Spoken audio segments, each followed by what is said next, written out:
Welcome to KRR kitchen. இன்றைக்கி நம்ம கிச்சனில் பார்க்க போகிற ரெசிபி இட்லி பொடி எப்படி செய்கிறதுன்னு தான் பார்க்க போகிறோம். இன்றைக்கி நம்ம நல்ல ஒரு ஹெல்த்தியான இட்லி பொடி ரெசிபி தான் பார்க்க போகிறோம். டேஸ்ட்டு ரொம்பவே அருமையாக இருக்குங்க. இந்த இட்லி பொடி எப்படி செய்கிறதுன்னு நம்ம வீடியோக்குள்ளே போய் பார்ப்போம். அதுக்கு முன்னாடி நம்ம சேனலை இப்போ தான் ஃபஸ்ட் டைம் பார்க்குறீங்கன்னா சப்ஸ்கிரைப் பண்ணி வச்சுக்கோங்க. கூடவே பெல் சிம்பிள் ப்ரெஸ் பண்ணி ஆளுங்கிற ஆப்ஷனையும் ப்ரெஸ் பண்ணி வச்சுக்கோங்க. அப்போ தான் நான் போகிற வீடியோஸ் எல்லாம் உங்களுக்கு தொடர்ந்து நோட்டிஃபிகேஷனில் உடனுக்குடனே கிடச்சிக்கிட்டு இருக்கோம். இப்போ வாங்க இந்த இட்லி பொடி எப்படி செய்கிறதுன்னு பார்த்துடலாம்.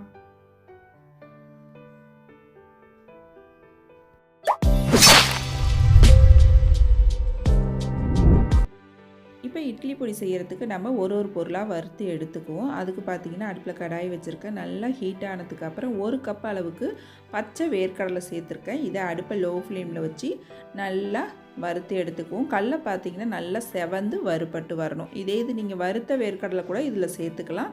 அது பார்த்திங்கன்னா ஒரு 2-3 செகண்ட் வறுத்தோம்னாலே போதும். ஏற்கனவே அது வறுத்து தான் இருக்கும். அதனால் லைட்டாக மட்டும் சூடு பண்ணோம்னா போதும்.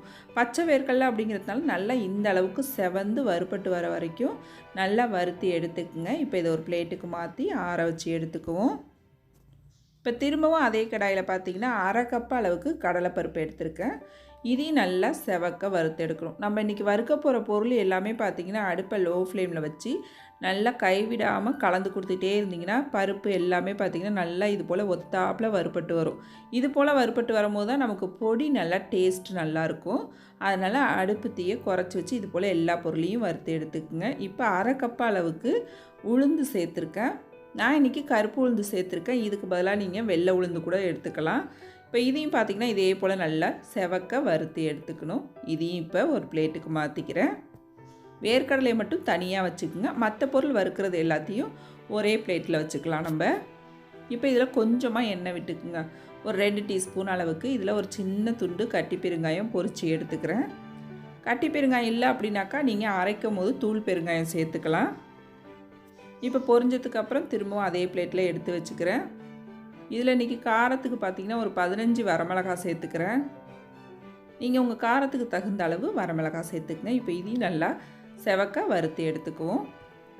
இப்போ மிளகாய் நல்லா வறுப்பட்டதுக்கப்புறம் இதையும் ஒரு பிளேட்டுக்கு நம்ம மாற்றி எடுத்து வச்சுக்குவோம்.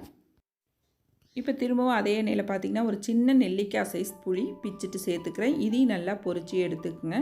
இந்த பொடியில் கொஞ்சம் புளி சேர்த்து செய்யும் போது டேஸ்ட்டு ரொம்ப அருமையாக இருக்கும். இப்போ இந்த புளியும் பார்த்திங்கன்னா அதே பிளேட்டுக்கு மாற்றி எடுத்து வச்சுக்கிறேன். இப்போ திரும்பவும் அதே எண்ணெயில் நல்லா ஒரு 20 பூண்டு பல் உரித்து வச்சுருக்கேன். இதையும் சேர்த்துக்கிறேன். இது சின்னதாக இருக்குங்கிறதுனால ஒரு 20 சேர்த்துருக்கேன். பெருசாக இருந்ததுன்னா கம்மியாக சேர்த்துக்கிட்டிங்கன்னா போதும். இதுவும் பார்த்திங்கன்னா நல்லா செவக்க வறுத்து எடுத்துக்கணும். இப்போ திரும்பவும் அதே எண்ணெயில் நல்லா நம்ம கையால் இறுக்கி பிடிச்சோம் அப்படின்னா நல்லா ஒரு பிடி அளவுக்கு கருவேப்பிலை சேர்த்துக்கிறேன். இதை வந்து நல்லா அலசிட்டு காய வச்சு எடுத்து வச்சுருக்கேன். இப்போ கருவேப்பிலையும் பாருங்கள் நல்லா பொரிஞ்சு வந்துருச்சு. இப்போ இதையும் அதே பிளேட்டுக்கு நம்ம மாற்றி வச்சுக்குவோம். எல்லா பொருளுமே குறைவான தீயில் நல்லா பொறுமையாக வறுத்து எடுத்திங்கன்னா பொடி சூப்பராக இருக்கும். இப்போ எல்லா பொருளுமே பார்த்திங்கன்னா வறுத்து எடுத்துட்டேன். இது எல்லாத்தையும் நல்லா கொஞ்சம் கூட சூடு இல்லாமல் ஆற வச்சு எடுத்துக்குவோம். அதுக்கப்புறம் பொடி எப்படி அரைக்கிறதுன்னு பார்ப்போம். நல்லா இப்போ எல்லாம் ஆறி வரட்டும். இப்போ பாருங்கள் எல்லா பொருளுமே நல்லா ஆறி வந்துருச்சு. எதுலேயுமே கொஞ்சம் கூட சூடு இல்லை. இப்போ இதை அரைக்கிறதுக்கு ஈரம் இல்லாத ஒரு மிக்ஸி ஜார் எடுத்துக்கோங்க. அதில் பார்த்திங்கன்னா நம்ம வறுத்து வச்சுருக்க மிளகாய், பருப்பு, கருவேப்பிலை, பெருங்காயம் எல்லாத்தையும் சேர்த்துக்குவோம். இந்த பிளேட்டில் உள்ளது எல்லாத்தையுமே சேர்த்துக்கிறேன். நம்ம வேர்க்கடலையே இப்போ சேர்க்கக்கூடாது. இதிலே பார்த்திங்கன்னா எல்லாம் சேர்த்ததுக்கப்புறம் இந்த பொடிக்கு தேவையான அளவு உப்பும் சேர்த்து ஃபஸ்ட்டு இதை நல்லா நைஸாக அரைச்சி எடுத்துகிட்டு வந்துக்குவோம்.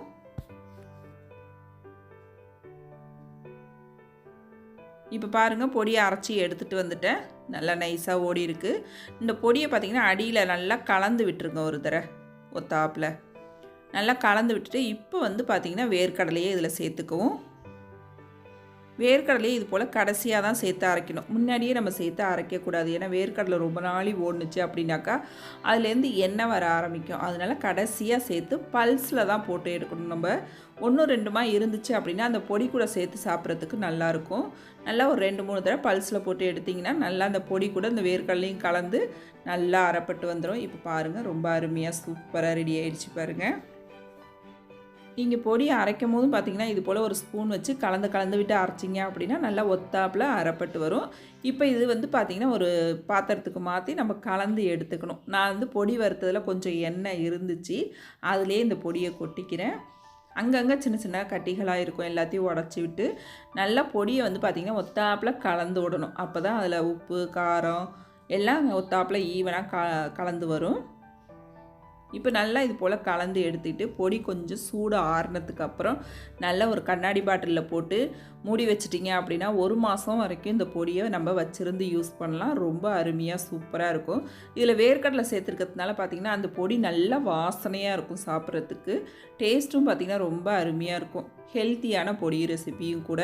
இதில் வந்து பார்த்திங்கன்னா நம்ம மினி இட்லி ஊற்றி அதில் மேலாப்பில் தூவி கொஞ்சம் நெய்யோ எண்ணெயோ ஊற்றி கொடுத்தோம் அப்படின்னாக்கா குழந்தைங்களாம் ரொம்ப விரும்பி சாப்பிடுவாங்க. நம்ம டிஃபன் பாக்ஸ் கூட அதுமாரி ரெடி பண்ணி கொடுக்கலாம். அப்புறம் ஊத்தாப்பமும் செய்யலாம் அந்த பொடியை வச்சு. ரொம்ப அருமையாக இருக்குங்க இட்லி தோசை கூட சாப்பிட்றதுக்கு. நான் இன்றைக்கி சொன்னது போல் சொன்ன அளவுகளோட இந்த வேர்க்கடலை பொடியை செஞ்சு பாருங்கள். செஞ்சு பார்த்துட்டு எப்படி இருக்குன்னு எனக்கு கமெண்ட் பண்ணுங்கள். என்னோட இந்த ரெசிபி பிடிச்சிருந்துன்னா லைக் பண்ணுங்கள், ஷேர் பண்ணுங்கள். மறக்காமல் நம்ம கேஆர்ஆர் கிச்சனை சப்ஸ்கிரைப் பண்ணி வச்சுக்கோங்க. நாளைக்கு வேறொரு ரெசிபியோட சந்திப்போம். தேங்க்ஸ் ஃபார் வாட்சிங்.